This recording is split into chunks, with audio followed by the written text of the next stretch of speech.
De mon système d'information et comment aujourd'hui je dois m'adresser à mon client dans ce monde hyper digital. C'est du commerce en ligne, c'est de la gestion de la relation client digitalisée, c'est du digital marketing. Tout ça, ça va produire énormément d'informations. On va en parler. Il faut donc des big data pour pouvoir traiter ce minerai qu'est la donnée et en faire un carburant pour les services, les produits que vous voulez promouvoir au niveau de votre entreprise. Donc ce que tout le monde a constaté aujourd'hui, c'est que notre monde vient de changer. Il a changé définitivement. Nous ne sommes plus dans le monde d'avant. Le monde d'avant, c'était ça. Kodak, qui était certainement une marque qui accompagnait beaucoup de touristes à travers le monde. Nous prenions nos photos dans un monde analogique. Ce monde analogique, aujourd'hui, il a disparu. Kodak a disparu avec ce monde analogique. Et c'est vraiment, je dirais, la consécration du digital qui vient de manger ces acteurs aussi incontournables qu'une entreprise comme Kodak. Autre élément, en fait, notre monde a changé dans la dématérialisation des produits. Aujourd'hui, un produit, hier on achetait encore des billets d'avion, aujourd'hui on a des billets électroniques, on peut même présenter son smartphone pour pouvoir passer. Tout s'est dématérialisé. La musique, les produits culturels, les films, on n'a plus de support en fait aux produits matériels et cette dématérialisation doit être réintégrée dans toute la stratégie que vous allez pouvoir dérouler. Dématérialisation, et le pendant de la dématérialisation, c'est la désintermédiation. On n'a plus besoin aujourd'hui de magasins physiques pour vendre des disques. Et Virgin n'a pas compris ça. Et Virgin aujourd'hui n'existe plus en France. Ils n'ont pas compris que les produits culturels devaient être vendus autrement et que les magasins devaient avoir un autre rôle. On n'est plus dans un rôle de distribution, on est dans un rôle de service et de conseil dans le client. Et le produit et le magasin doivent être retransformés, repensés, et notamment par rapport au rôle du vendeur.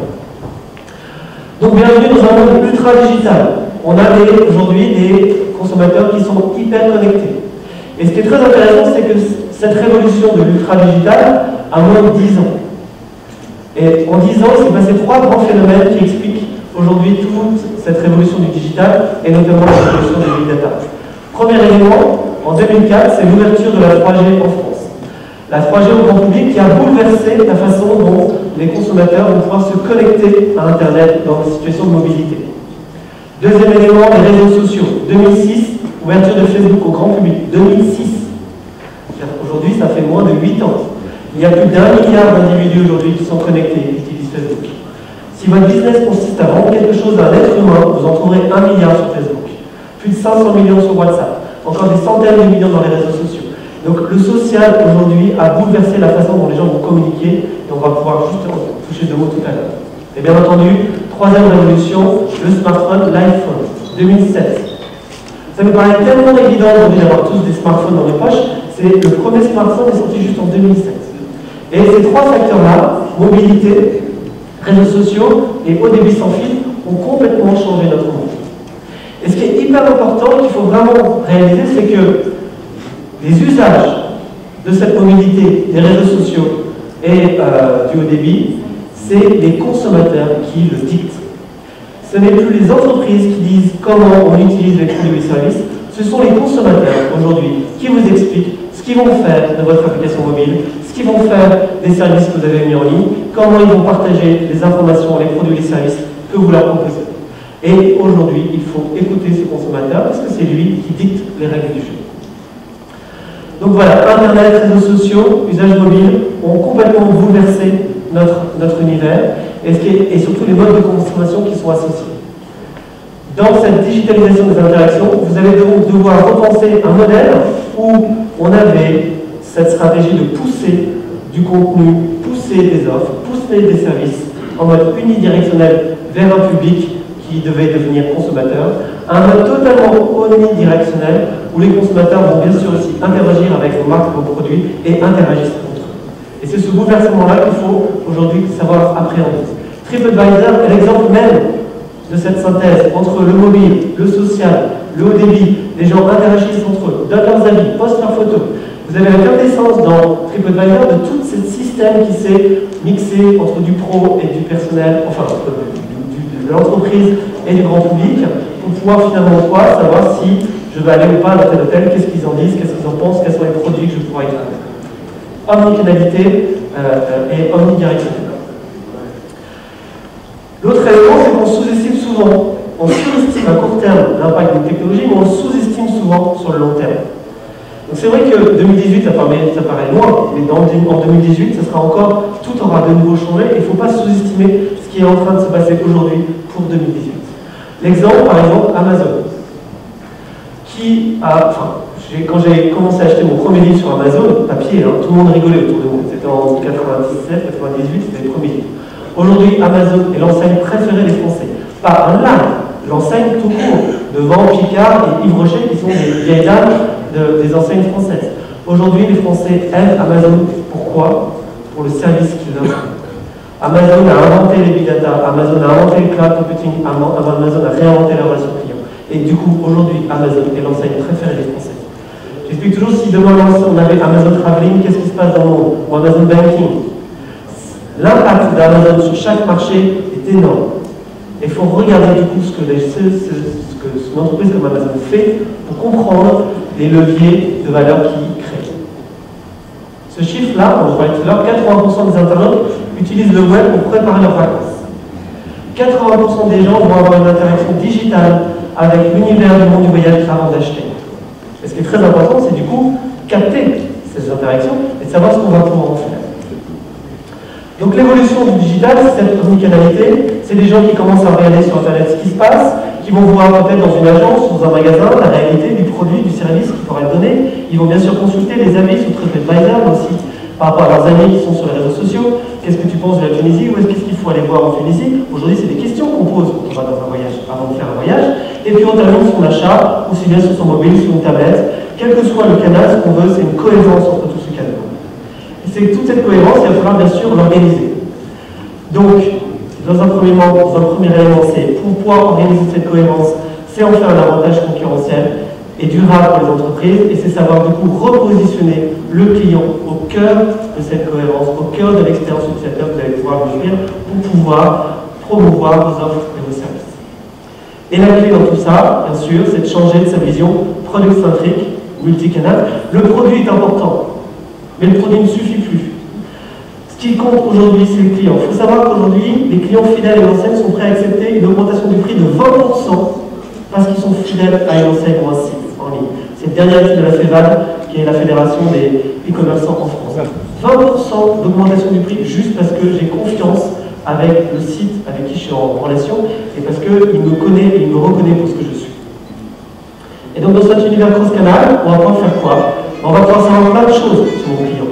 On va savoir ce qu'il surfe, ce qu'il aime, sur quel écran il se connecte, ce qu'il a acheté, est-ce qu'il est allé en boutique, est-ce qu'il est venu dans les sites, est-ce qu'il est venu concrètement dans un pays, quel que soit le canal. On va pouvoir savoir tout ça pour pouvoir faire quoi? Surtout le mieux valoriser, mieux comprendre, mieux l'animer, et puis derrière, c'est mieux vendre ses produits et services avec un haut niveau de marge. Les clients veulent être reconnus sur ce qu'ils font aujourd'hui. Et tout ça, c'est la data qui va vous donner des éléments sur quoi faire et quand faire et que faire. Et malheureusement, on n'utilise vraiment que 20% de la donnée qui est disponible. 80% de la donnée qui transite dans le système n'est pas exploitée pour mieux servir ce client. Donc cette data, aujourd'hui, il faut la comprendre comme quoi? Chaque interaction digitale, puisque le digital est omniprésent, c'est une empreinte, c'est une trace que va laisser un consommateur. Et ces empreintes, ces traces sont révélateurs de ce qu'il aime, de ce qu'il cherche, de ce qu'il a envie de trouver. Et c'est des données qui sont majoritairement non structurées. Et ce nombre d'empreintes ne cesse d'augmenter à une vitesse vertigineuse. En 2011, on a produit les mêmes données qu'en 2003 en 2 jours. Et en 2013, on a produit cette même quantité de données en 10 minutes. Mais les technologies qui permettent d'exploiter et de valoriser cette donnée aujourd'hui, elles existent, elles sont disponibles, elles coûtent très peu cher et elles permettent de faire des choses en temps réel, des choses fantastiques. On va voir des exemples tout à l'heure. Un petit exemple, en 60 secondes de ce qui se passe aujourd'hui sur le net en 2013. Je prends quelques éléments, c'est 20 millions de photos qui sont vues sur Flickr. C'est sur Instagram, c'est 3600 photos qui sont uploadées par seconde. C'est énormément de data qui sont produites et c'est énormément d'informations qui a la valeur. Imaginez tout ce qui est dit sur la Tunisie, sur tous ces canaux, sur votre entreprise, sur votre hôtel. Et il faut savoir aller chercher cette information pour mieux adresser aujourd'hui votre client.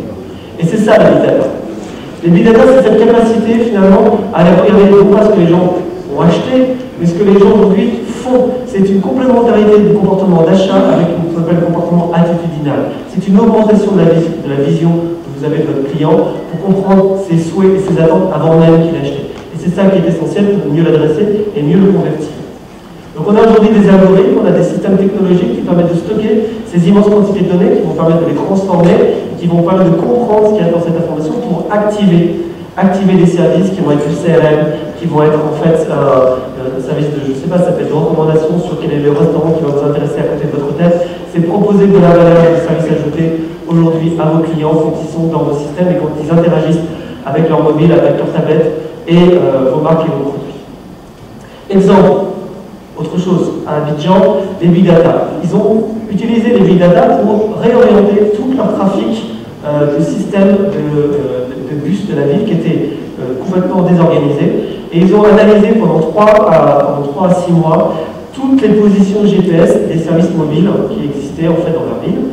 Et ils ont fait une carte qui leur permettait de savoir de tous les habitants de la ville, où ils se trouvaient le matin, où est-ce qu'ils allaient travailler l'après-midi, comment ils rentraient le soir, combien de temps ça leur prenait. Et suite à ça, ils ont réorganisé tout le service urbain de la ville pour augmenter de façon drastique le service rendu aux habitants d'Abidjan grâce à l'usage de la mobilité et des big data qui ont donc déterminé les parcours idéaux des bus.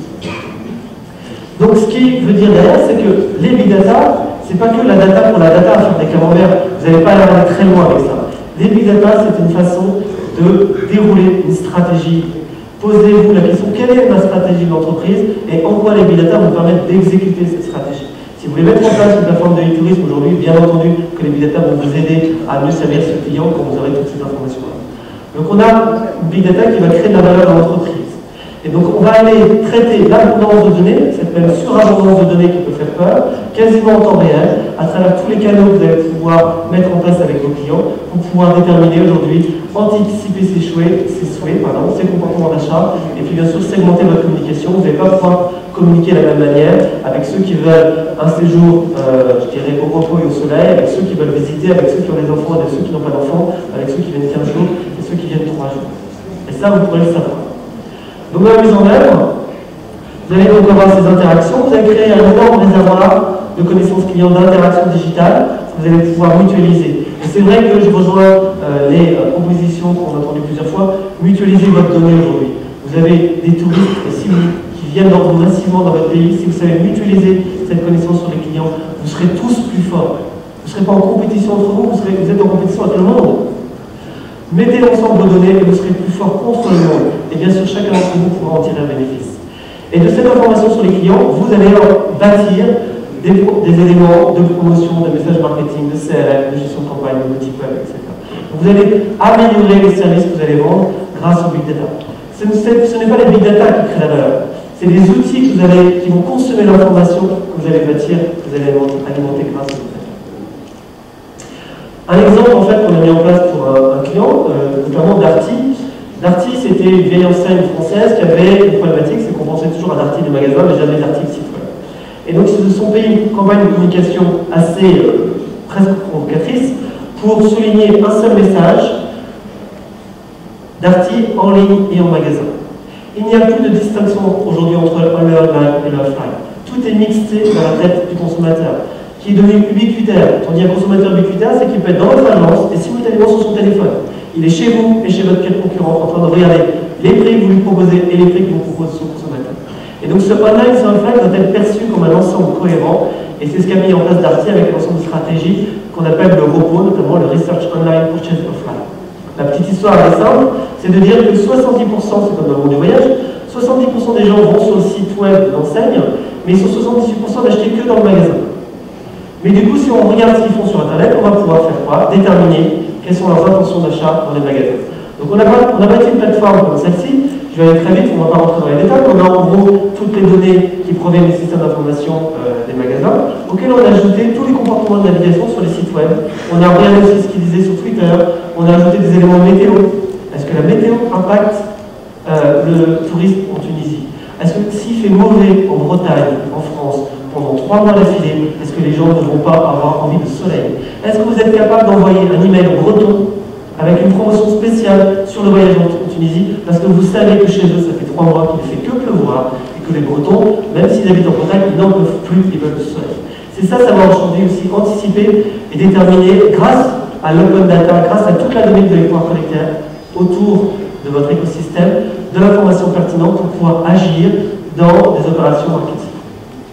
Donc on trouve un autre magasin dans l'univers du sport, en regardant ce que les gens faisaient sur Internet, en géolocalisant la navigation web dans une zone de chalandise de 50 km, et en réaffectant leur visite, donc le trafic web sur Internet par rapport à une zone de chalandise magasin, on a pu anticiper, on peut anticiper aujourd'hui, une semaine à l'avance, quelles seront les tendances d'achat dans le magasin. Une semaine en avance, on sait si on vend plus de vélos que la semaine d'avant, plus de maillots de bain ou plus de vêtements. Et ça, c'est très intéressant de comprendre que le web est un indicateur d'anticipation sur ce que les gens vont acheter au final dans vos boutiques. Donc regardez ce que les gens font sur votre site internet, ça caractérisera directement ce que les gens achèteront demain sur vos plateformes. On a aussi regardé des éléments de geofencing, c'est-à-dire qu'on regarde aujourd'hui ce que les gens font à un instant donné par rapport à un lieu géographique. Et on a compris aussi qu'on avait des différences de comportement majeures par rapport à des zones géographiques. On ne peut pas avoir une vision globale du comportement de votre client. Vous devez regarder chacun de ces comportements par rapport à un contexte, notamment par rapport à un contexte géographique. J'aurai quelques exemples tout à l'heure amusants sur ce qui peut être fait par rapport à la géolocalisation. Et bien entendu, quand on s'est attaqué à ces grandes quantités de données, ce magasin, cette enseigne, a pu faire quoi? Vendre mieux, parce que les produits disponibles que les gens voulaient acheter étaient bien disponibles dans les rayons, parce qu'ils étaient capables de faire des promotions ou pas. Si les gens veulent tous venir en Tunisie, est-ce qu'il faut baisser les prix? Surtout pas. Et ça, comment vous pouvez déterminer si les gens vont vendre ou vont venir acheter chez vous ou pas? Peut-être regardez ce qu'ils font sur Internet. Si les gens sont aujourd'hui en train de parler beaucoup de la Tunisie, c'est qu'il y aura beaucoup de touristes. Il n'y a pas besoin peut-être de baisser ses prix à ce moment-là et vous gagnez de l'argent. C'est pas moi qui l'ai dit, c'est Avalus en 2013. Ils expliquaient qu'aujourd'hui, les big data avaient changé le monde du voyage dans des proportions extraordinaires. Ils ont fait une étude que vous allez pouvoir regarder, qui est en ligne, qui est très intéressante. Ça va dans le transport, dans la logistique, pour les aéroports, pour justement effectivement les éléments de RSE. Il y a beaucoup de choses qui sont expliquées dans ce monde du voyage. Premièrement, ce qu'a fait par exemple Orange en France, c'est Fuvision. Ils ont fait ça pour une région du PACA. Ils ont regardé qui se connectait sur les réseaux mobiles en France. Et ils ont fait une distinction entre les touristes et les Français. Et puis après, ils ont regardé où les touristes, où ils venaient, parce qu'il suffit de regarder la carte SIM, du coup, avec la carte SIM, on sait de quel pays ils proviennent. Et ils ont du coup été capables de faire des éléments très fins de cartographie des flux de visiteurs en France, qui pouvaient juste passer en France, juste s'arrêter pour faire de la consommation. Ça pouvait être du logement, ça pouvait être du restaurant, ça pouvait être du camping, avec des niveaux très très fins de provenance. Et derrière, l'intérêt, c'est quoi? C'est de dire, je vais caricaturer, mais en gros, les Allemands vont préférer aller dans le camping, et ils vont rester 3 jours, et donc si je dois réorganiser la communication de ma région PACA par rapport aux Allemands, je sais quoi leur proposer. Parce que j'ai compris quel était leur comportement dans mon pays grâce uniquement aux traces qu'ils ont laissées avec leur technologie. Autre élément, ça c'est une map sur le partage des photos et des tweets sur l'Europe. C'est-à-dire qu'on sait aujourd'hui, juste en regardant sur Flickr, sur Instagram, sur tous les réseaux sociaux publics, ce que les gens ont pris en photo, où est-ce qu'ils l'ont pris et qui ils sont. Par exemple, aujourd'hui on sait dire, encore une fois, dans une population, que les Brésiliens, quand ils viennent en France, ils vont plutôt regarder telle partie de la France. Les Japonais vont aller dans telle partie de la France. Voici les monuments qu'ils ont photographiés. Ça veut dire quoi? Ça veut dire que si vous voulez faire une campagne de communication au Japon pour promouvoir la France, vous savez que vous devez montrer les photos de la Tour Eiffel. C'est toujours le monument qu'ils vont prendre en photo. Vous êtes capable de comprendre finalement les centres d'intérêt des différentes populations juste en regardant ce qu'ils ont déjà fait dans votre pays et en allant regarder ce qu'ils ont du coup publié sur les réseaux sociaux. Il n'y a pas de fin dans les analyses qu'on peut faire par rapport aux éléments des big data. Price Match, c'est une petite entreprise française qui a renversé les règles du jeu par rapport notamment aux outils comme Hotel.com ou TripAdvisor. Ils regardent finalement, ils proposent aux hôtels de déclarer sur leur plateforme, montrez-moi quels sont vos concurrents, dites-moi quelles sont les caractéristiques de votre hôtel, 2 hôtels, 3 hôtels, 4 hôtels, quelles sont aujourd'hui votre zone de chalandise, et après ils vont scruter toute la disponibilité des autres hôtels concurrents aujourd'hui sur les plateformes type Booking et Hotel.com, et après ils savent dire à l'hôtelier, votre pire concurrent là, il est plein. Donc vos prix, vous pouvez faire plus 20%. De toute façon, il y a plus de places disponibles dans cette catégorie de produits par rapport à cette zone dans Paris. Le taux de remplissage a été augmenté dans des proportions extraordinaires pour l'hôtelier et ils font en moyenne plus 7% de chiffre d'affaires, juste parce qu'ils vont aller scanner la disponibilité et le prix de leurs concurrents sur des plateformes globales comme celle-ci. Et ça marche aussi au success fee, c'est-à-dire que vous ne payez que si ça rapporte de l'argent. L'élément de Flickr aussi, c'est des études qui permettent de déterminer, en fonction du nombre de likes et de photos vues et repartagées sur Flickr, quelles sont les zones touristiques de tendance. On sait anticiper finalement ce sur quoi les gens veulent voir une photo, et donc quelles sont les destinations qu'ils vont vouloir voir, quelles sont les destinations qu'ils veulent vouloir pour leur voyage, uniquement en regardant quelles sont les photos qui sont en train d'être regardées sur Flickr. Encore une fois, c'est un indicateur avancé de tendance aux éléments. Donc le big data, ça ne doit pas faire peur. Les technologies sont simples, elles sont maîtrisées, elles sont majoritairement open source, elles sont peu coûteuses. Si vous n'avez pas les infrastructures, il y a le cloud computing, il y a Google, il y a Amazon, il y a plein d'autres acteurs qui vous permettent aujourd'hui de faire des big data avec des terras et des teraoctets de données pour quelques centaines de dollars par jour, voire par mois. Donc n'ayez pas peur des big data. Il faut voir les big data comme un énorme microscope que vous allez pouvoir mettre sur vos consommateurs. Vous allez regarder ce qu'ils font, mieux comprendre finalement ce qu'ils aiment.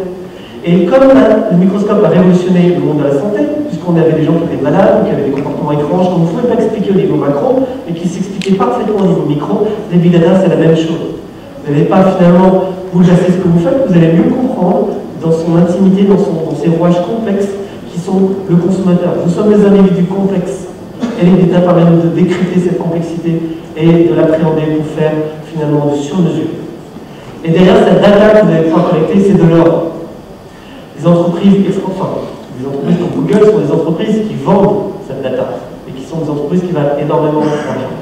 Vos data sont de l'or.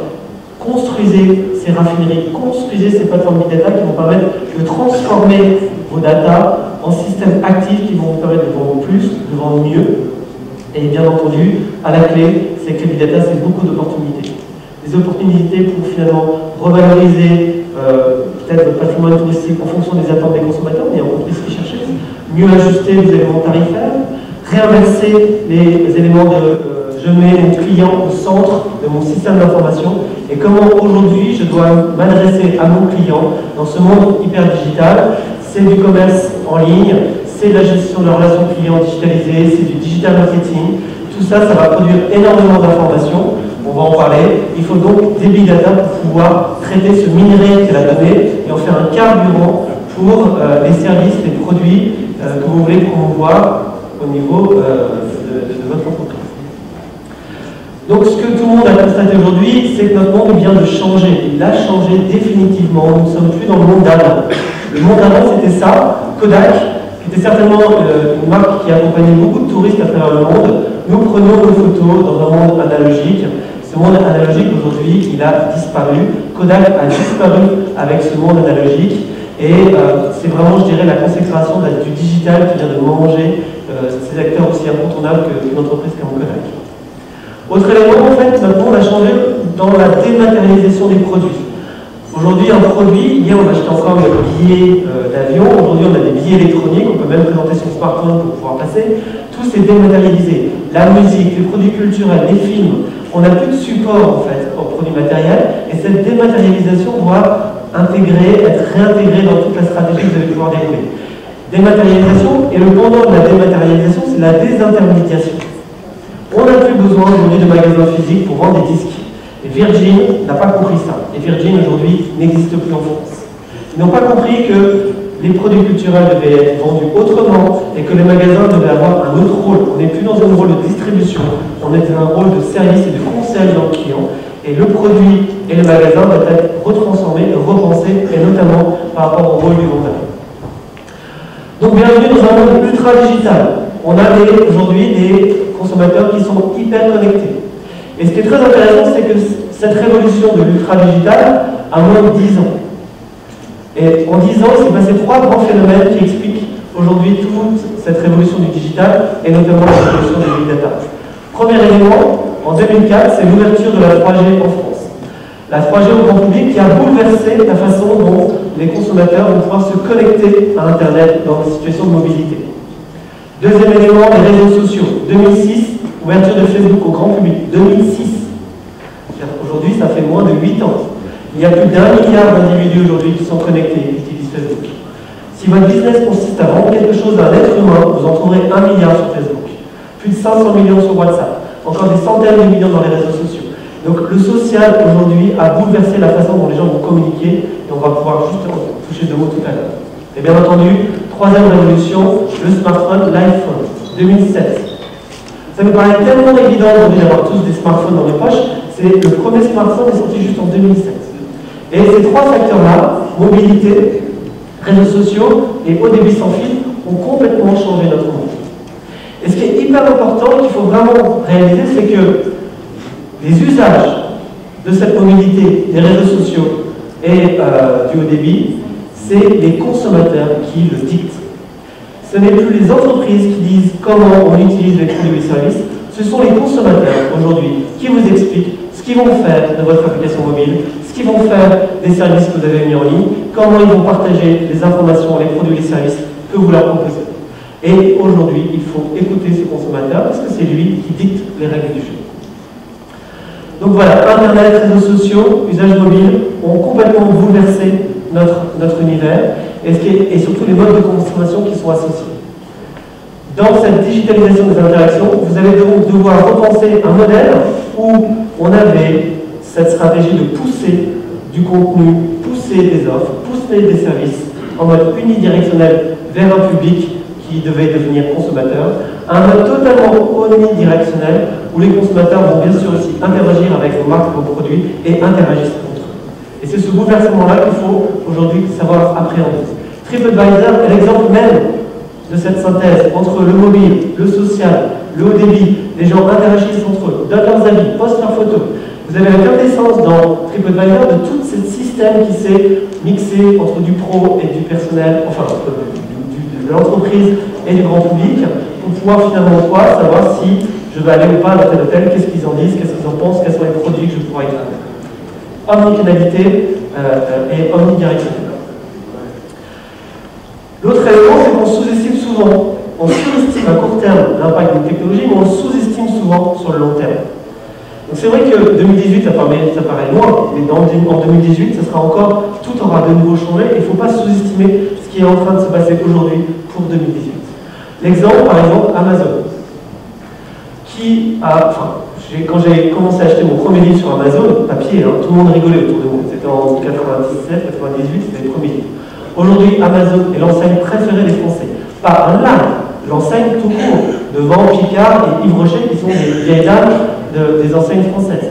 Aujourd'hui, les Français aiment Amazon. Pourquoi? Pour le service qu'ils offrent. Amazon a inventé les big data, Amazon a inventé le cloud computing, Amazon a réinventé la relation client. Et du coup, aujourd'hui, Amazon est l'enseigne préférée des Français.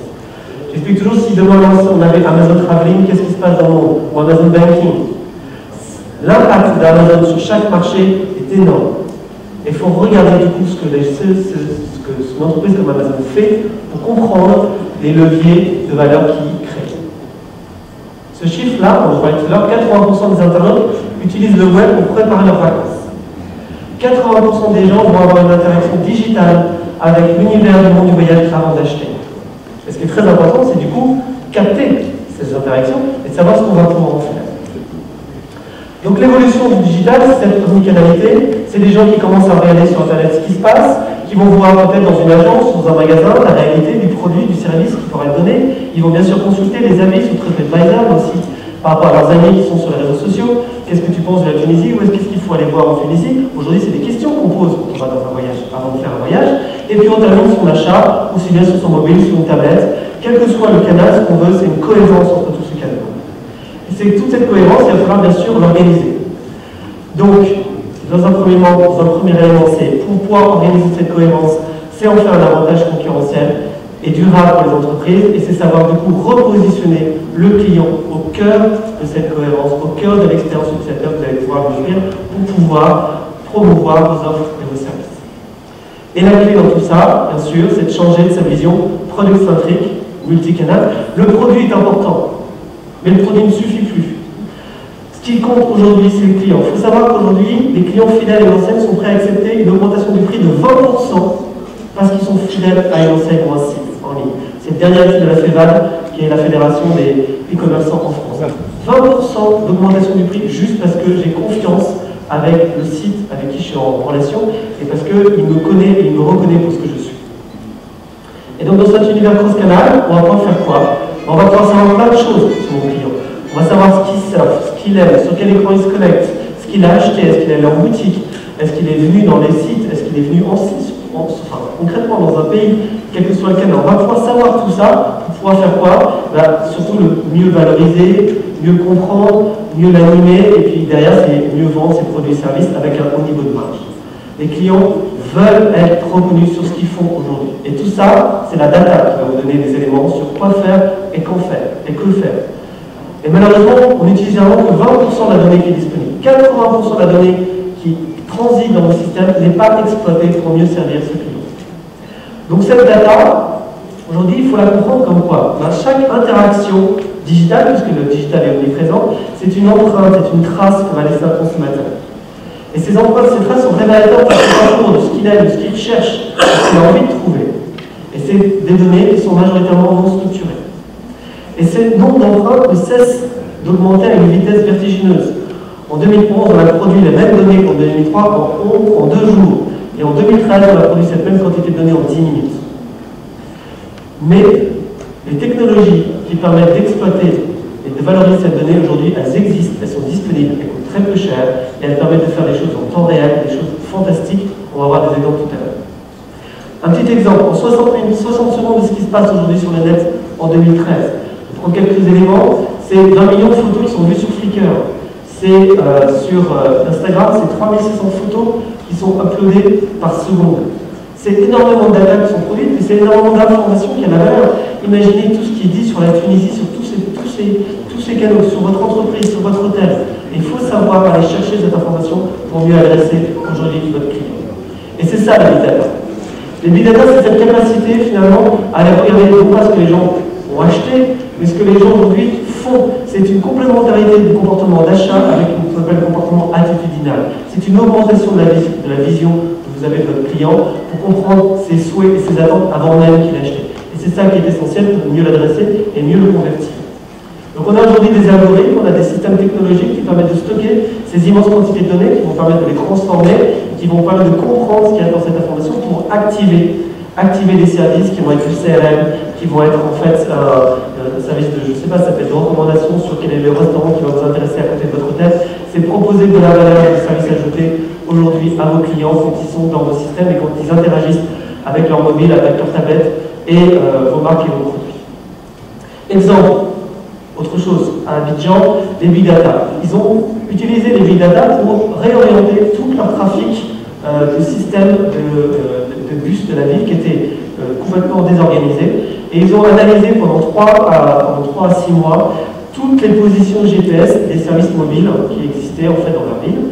Et ils ont fait une carte qui leur permettait de savoir de tous les habitants de la ville, où ils se trouvaient le matin, où est-ce qu'ils allaient travailler l'après-midi, comment ils rentraient le soir, combien de temps ça leur prenait. Et suite à ça, ils ont réorganisé tout le service urbain de la ville pour augmenter de façon drastique le service rendu aux habitants d'Abidjan grâce à l'usage de la mobilité et des big data qui ont donc déterminé les parcours idéaux des bus.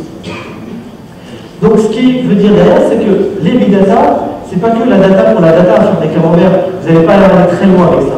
Les big data, c'est une façon de dérouler une stratégie. Posez-vous la question, quelle est ma stratégie d'entreprise et en quoi les big data vont permettre d'exécuter cette stratégie. Si vous voulez mettre en place une plateforme de e-tourisme aujourd'hui, bien entendu que les big data vont vous aider à mieux servir ce client quand vous aurez toutes ces informations-là. Donc on a une big data qui va créer de la valeur dans l'entreprise. Et donc on va aller traiter l'abondance de données, cette même surabondance de données qui peut faire peur, quasiment en temps réel, à travers tous les canaux que vous allez pouvoir mettre en place avec vos clients pour pouvoir déterminer aujourd'hui, anticiper ses souhaits, ses comportements d'achat, et puis bien sûr segmenter votre communication. Vous n'allez pas pouvoir communiquer de la même manière avec ceux qui veulent un séjour, je dirais, au repos et au soleil, avec ceux qui veulent visiter, avec ceux qui ont des enfants, avec ceux qui n'ont pas d'enfants, avec ceux qui viennent 15 jours et ceux qui viennent 3 jours. Et ça, vous pourrez le savoir. Donc dans la mise en œuvre, vous allez donc avoir ces interactions, vous allez créer un énorme réservoir de connaissances clients d'interaction digitale que vous allez pouvoir mutualiser. Et c'est vrai que je rejoins les propositions qu'on a entendues plusieurs fois, mutualiser votre donnée aujourd'hui. Vous avez des touristes qui viennent massivement dans votre pays, si vous savez mutualiser cette connaissance sur les clients, vous serez tous plus forts. Vous ne serez pas en compétition entre vous, vous êtes en compétition avec le monde. Mettez ensemble vos données et vous serez plus fort contre le monde. Et bien sûr, chacun d'entre vous pourra en tirer un bénéfice. Et de cette information sur les clients, vous allez bâtir des éléments de promotion, de message marketing, de CRM, de gestion de campagne, de boutique web, etc. Vous allez améliorer les services que vous allez vendre grâce au big data. Ce n'est pas les big data qui créent la valeur. C'est des outils qui vont consommer l'information que vous allez bâtir, que vous allez alimenter grâce au big data. Un exemple en fait qu'on a mis en place pour un client, notamment Darty. Darty, c'était une vieille enseigne française qui avait une problématique, c'est qu'on pensait toujours à Darty des magasins, mais jamais Darty le site web. Et donc ils se sont payés une campagne de communication assez presque provocatrice pour souligner un seul message, Darty en ligne et en magasin. Il n'y a plus de distinction aujourd'hui entre le online et le offline. Tout est mixé dans la tête du consommateur, qui est devenu ubiquitaire. Quand on dit un consommateur ubiquitaire, c'est qu'il peut être dans votre agence et simultanément sur son téléphone. Il est chez vous et chez votre concurrent en train de regarder les prix que vous lui proposez et les prix que vous proposez son consommateur. Et donc ce online, ce offline doit être perçu comme un ensemble cohérent, et c'est ce qu'a mis en place Darty avec l'ensemble de stratégies qu'on appelle le ROPO, notamment le Research Online Purchase Offline. La petite histoire est simple, c'est de dire que 70%, c'est comme dans le monde du voyage, 70% des gens vont sur le site web de l'enseigne, mais ils sont 78% d'acheter que dans le magasin. Mais du coup, si on regarde ce qu'ils font sur Internet, on va pouvoir faire quoi? Déterminer quelles sont leurs intentions d'achat dans les magasins. Donc on a bâti une plateforme comme celle-ci. Je vais aller très vite, on ne va pas rentrer dans les détails. On a en gros toutes les données qui proviennent des systèmes d'information des magasins, auxquels on a ajouté tous les comportements de navigation sur les sites web. On a regardé aussi ce qu'ils disaient sur Twitter. On a ajouté des éléments météo. Est-ce que la météo impacte le tourisme en Tunisie?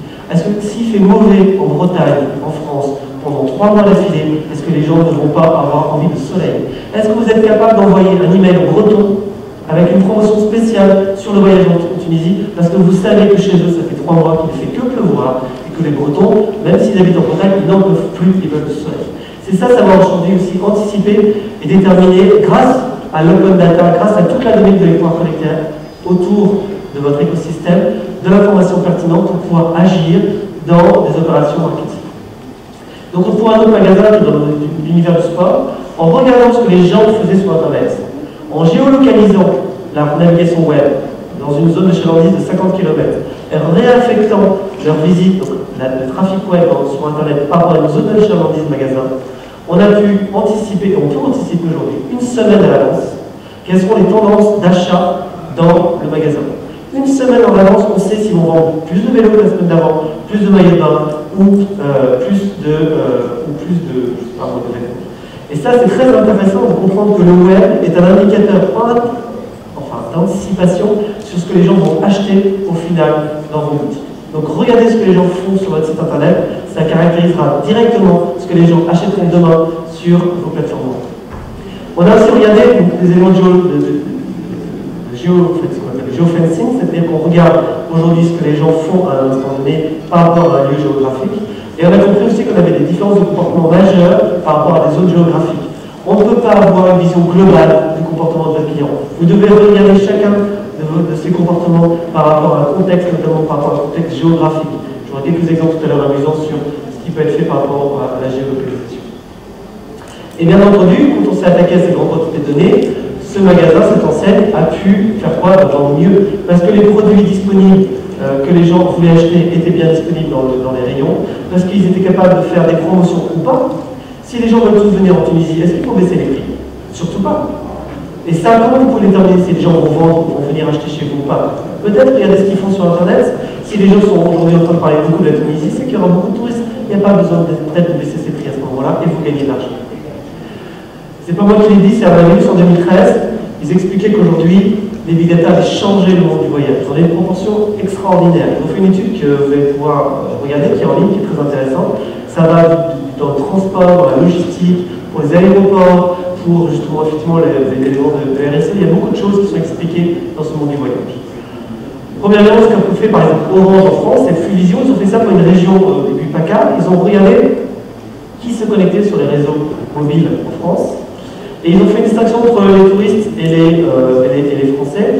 Et puis après, ils ont regardé où les touristes, où ils venaient, parce qu'il suffit de regarder la carte SIM, du coup, avec la carte SIM, on sait de quel pays ils proviennent. Et ils ont du coup été capables de faire des éléments très fins de cartographie des flux de visiteurs en France, qui pouvaient juste passer en France, juste s'arrêter pour faire de la consommation, ça pouvait être du logement, ça pouvait être du restaurant, ça pouvait être du camping, avec des niveaux très très fins de provenance.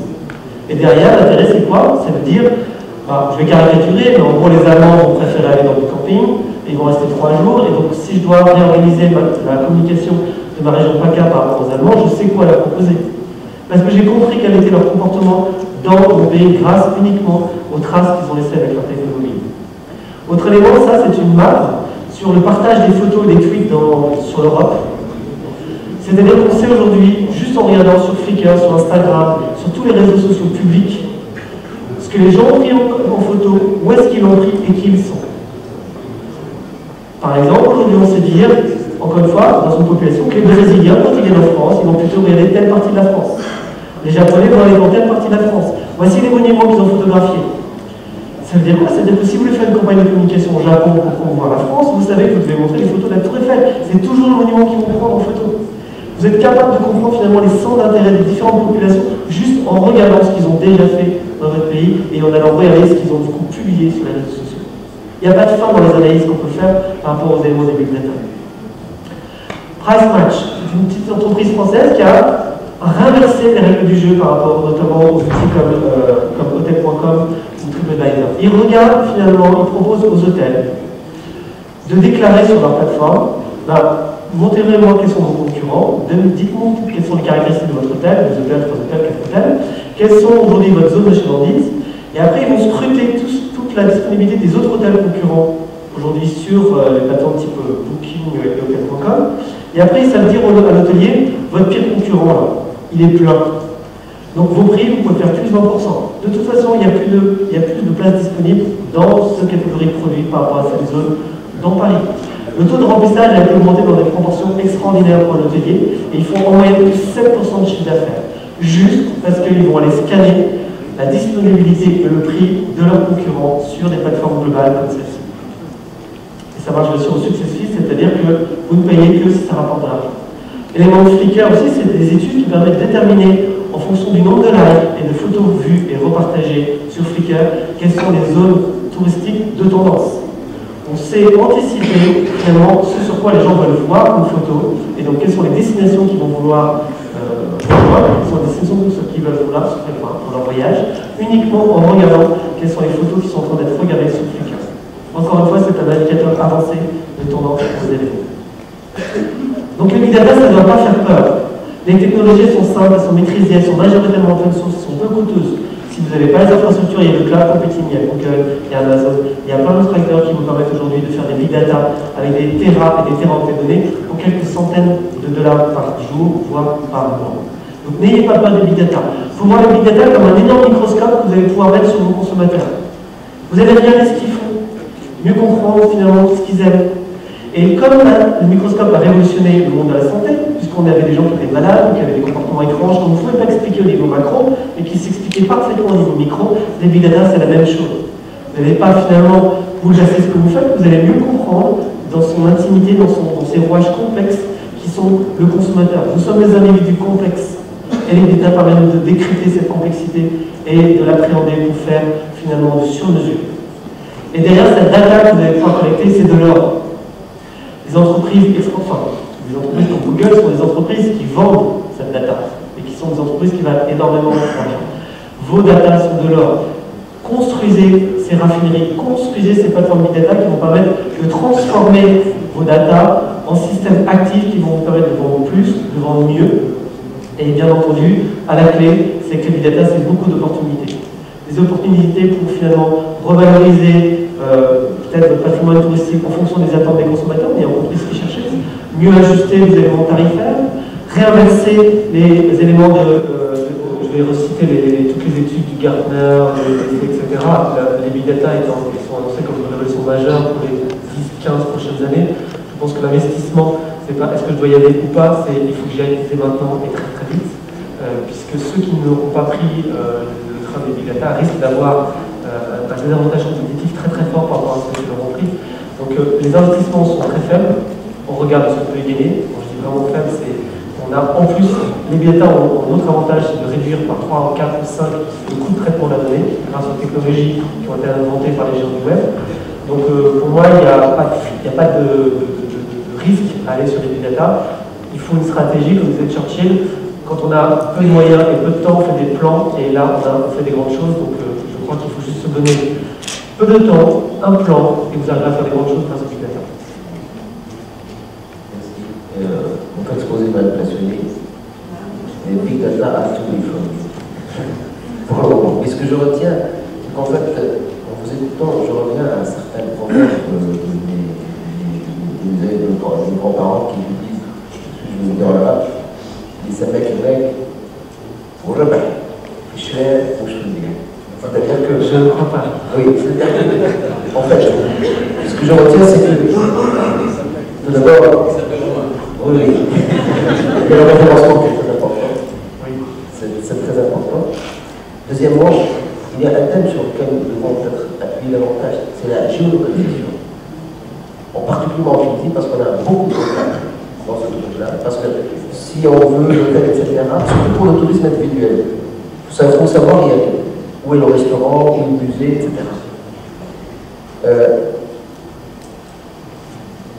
Le troisième point, sur l'investissement, c'est vrai que tout investissement, en fait, la question qui se pose, ce n'est pas l'investissement, comme bien sûr. Mais quel est le taux de retour sur investissement, le délai de retour sur investissement. Donc je pense que là, effectivement, c'est là-dessus qu'on va réfléchir beaucoup plus que, n'est-ce pas, sur est-ce qu'il faut y aller ou pas et comment y aller. Alors, peut-être une question sur le retour sur investissement dans les big data. On considère qu'en moins d'un an, on a des retours d'investissement positifs sur les éléments des big data. Et je crois qu'aussi pour l'aspect création de contenu, il y a un élément très important de comprendre aujourd'hui, c'est que c'est les consommateurs aussi qui produisent du contenu. Donc, encore une fois, une idée très simple. Alors, créer un VNO pour les touristes qui seront en Tunisie, c'est peut-être compliqué sur un plan politique, organisationnel, mais techniquement parlant, je pense que ça va pas être très compliqué. Mais imaginez demain que tous les touristes qui sont en Tunisie puissent connecter à un réseau 3G gratuit, dans lequel, pour pouvoir y accéder, bien entendu, ils vont devoir dire qui ils sont. C'est la question, c'est est-ce qu'on peut utiliser les fiches à l'aéroport? Peut-être, mais si vous proposez un réseau 3G gratuit aux touristes, ils seront tous prêts à donner toutes les coordonnées que vous voulez pour pouvoir se connecter. Vous saurez qui ils sont, surtout vous allez mettre un Facebook Connect, puis un Twitter Connect, et puis ils vont prendre des photos, puis vous allez faire une app spéciale parce qu'ils ne pourront pas se connecter sur Internet comme ils veulent, ils seront via votre app. Et puis quand ils seront dans un restaurant, on va leur les inciter à dire que pensez-vous du restaurant, donnez une note.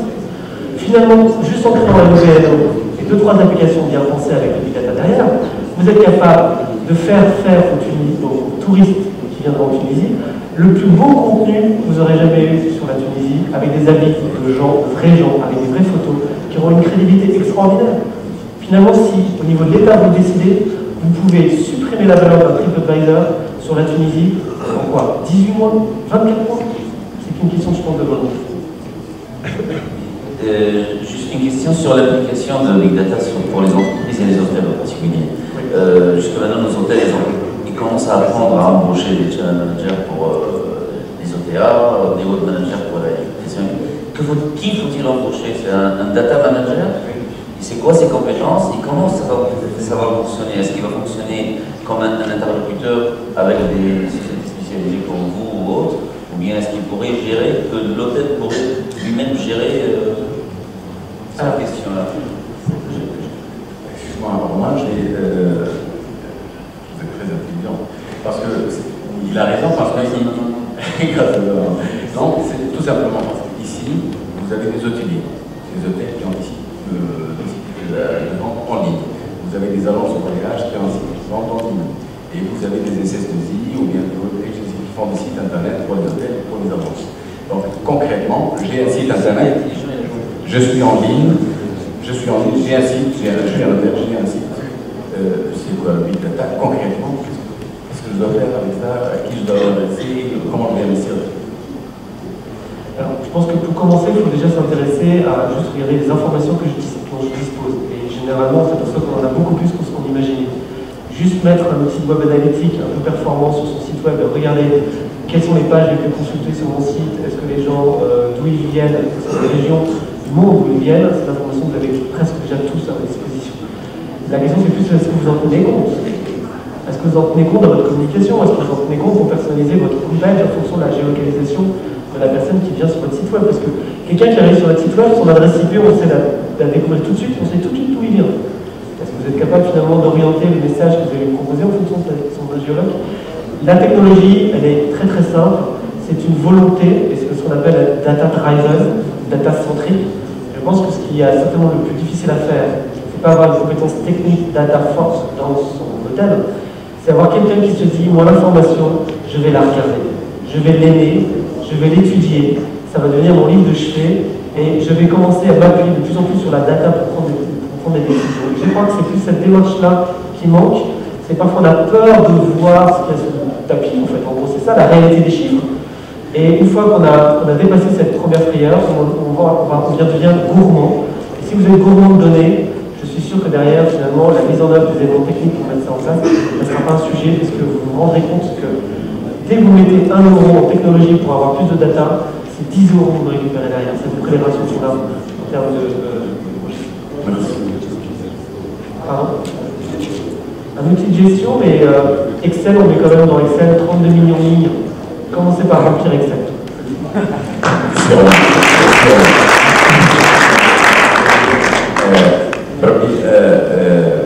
Certains me disent que pourquoi on ne donne pas la parole à la salle ou bien à nos amis journalistes, parce que le timing est vraiment serré. Il y a 7 intervenants, et là, il y a le café, nous sommes rendus à 11h30. Et 13h, il y a la délégation de Madame la ministre et c'est un peu plus là. Donc, si vous voulez poser des questions, déjà, il y a la pause café, on peut en parler pour n'importe quelle demande d'information, on est là, vous pouvez poser des questions aux intervenants et à moi-même. Et surtout, les intervenants à partir après